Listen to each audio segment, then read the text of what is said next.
La confrontation de ces deux figures, de Zachée, Luc 19, 1, 10, et de la syrophénicienne, Matthieu 5, 3, nous force à constater que la pauvreté est une donnée complexe.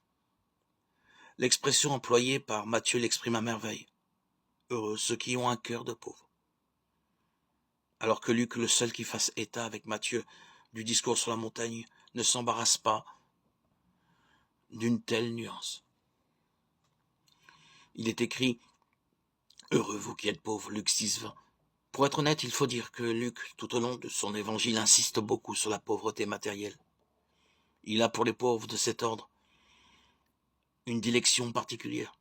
Cela se comprend dans la perspective évangélique. Mais cette orientation de Luc ne suffit pas à expliquer la différence de formulation entre Matthieu et lui. S'ils sont tous deux héritiers de la même tradition, ce qui est une évidence, les différences considérables dont ils font preuve nous obligent à penser qu'ils n'ont pas le même texte sous les yeux.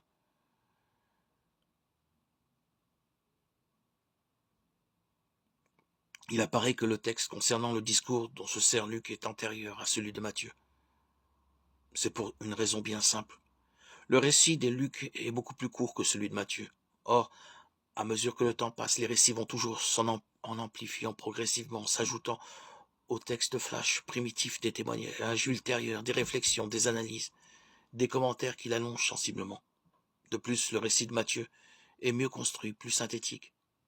Il rassemble dans le discours sur la montagne tous les éléments fondamentaux de la prédication de Jésus, ce que ne fait pas Luc, n'hésitant pas à bloquer ensemble des paroles qui, de toute évidence, ont été proférées à d'autres moments, par exemple le Notre Père que Luc situe ailleurs. Le texte dont Matthieu se sert est donc postérieur à celui que Luc utilise. Cela ne fait pas de doute. Le récit de Matthieu est le résultat d'une relativement longue réflexion de la communauté chrétienne, d'une maturation de sa foi. Par là, cette réflexion rejoint mieux la pensée du Christ. Il semble bien que l'expression « avoir un cœur de pauvre » est plus conforme à la pensée de Jésus que le terme « pauvre » tout court qu'emploie Luc. D'ailleurs, n'est-ce pas Luc lui-même qui relate l'épisode de Zachée? Et si Zachée se dépouille en partie de ses biens, ce qui est conforme à la vision de Luc, il a cependant été remarqué par Jésus avant cet acte de renoncement. Il avait déjà un cœur de pauvre.